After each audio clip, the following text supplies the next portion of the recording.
Naming Nature, an app for learners to create data and ID plants.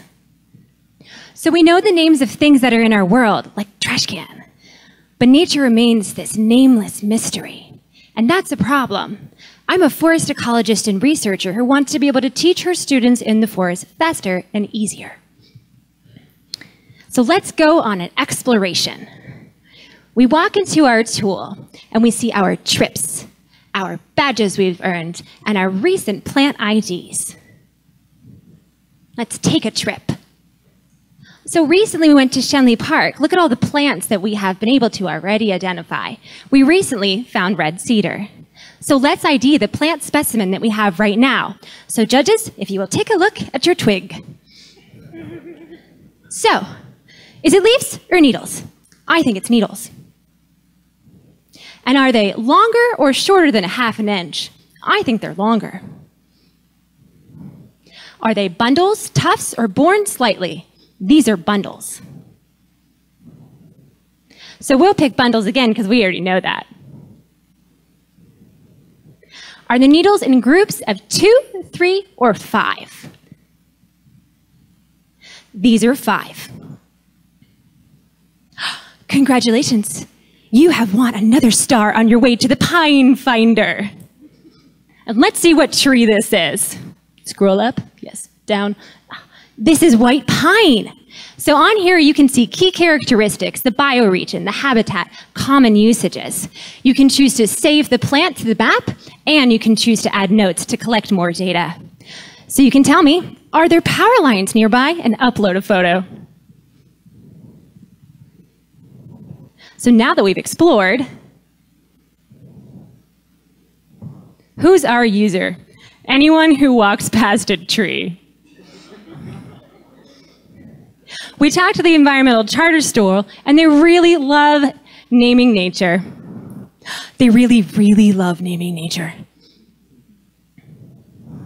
And an outdoorsman friend of mine said, it's about time that I could tell one tree from the other.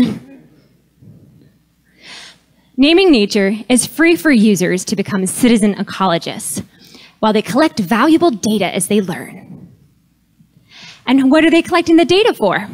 The researchers can use it for climate change and biodiversity research. The planners can use it to take a look at air quality, invasive species, and utilities. And Parks and Land Trust can use it for education programs and conservation efforts. We've also got validation about the importance of our data collection points, which are plant species location points from Land Trust GIS managers, county foresters, and researchers. So the size of our market, every city, utility, park system, and research team in the world needs the valuable data we collect.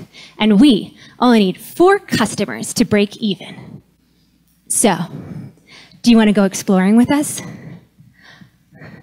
Because my next target is the Frick Park badge.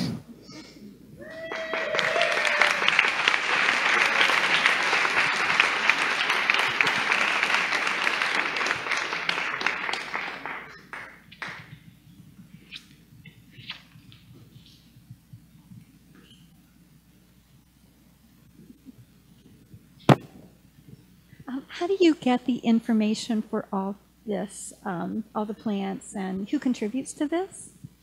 Well, the tool is built off of a couple of different tools. One is the Maythigard-Watts field guides that are question and answer processes. They're binary questions that simplify taxonomy into the associative qualities that you see when you walk up to a tree. So you look at the bark, you look at the tree, you look at the twigs, you determine the characteristics by the way that you engage with it. And it's overlaid with the Botany in the Day book by Mark Elpel. So it's plant patterns that are simplified down to what you see when you walk up to a tree or a plant or a mushroom. You're welcome. How are you able to do this for free? I mean, what's the business model to be able to allow you to do that? Do one of you guys want to answer that? Sure. So the idea is actually kind of similar to our keynote speaker on Friday nights, Luis Van On from Duolingo. So they give away a free app where the users translate the internet, and then they sell those translations. Our sort of corollary is we're giving away a free app, and our users are translating nature, and then we're selling those translations to the researchers, to the land trusts, to the utility companies. We've talked to a lot of people and they say, yeah, we hire people to walk through the woods all day long IDing trees, and we pay them 40+ grand a year. We did a quick sort of research bit, and we found that for every tree our users identify, we create $1.50 in value.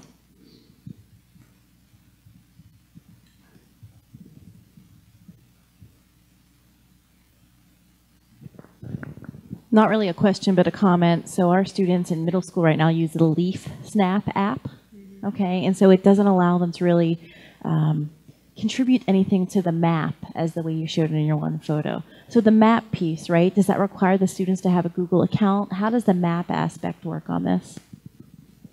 So the map works because it attaches to the map in your profile. So as you ID plants, it adds to your collection. It also is basically a data source model of plant species location. And for my research at Indiana University, what I'm looking at is how the movement of plant species tells us about broad-based climate shift trends. So this is actually the research data points that I need for my thesis. So that's why I'm here. I can't do it alone. Join us. So if that helps you to understand that question a little better. Yeah, also, we took a look at both LeafSnap and iNaturalist are probably our biggest competitors. LeafSnap uses the Smithsonian database that basically is a picture of each leaf. The problem is that they made the tools a byproduct to their National Science Research Foundation funding, and you have to put a paper behind the leaf, take a photo of it, and then what it pops up is like a long list, like scrolling Facebook, of options. So not only does it not get you really to the accurate answer often, it's not teaching you the process. That's the value of this tool, is it's saying, I can walk up to a tree. I know that based on these characteristics, it's in the pine family. I know that a few more questions and I've reached white pine. And now I can go out and I'm not only just the learner, I've become the teacher in my community.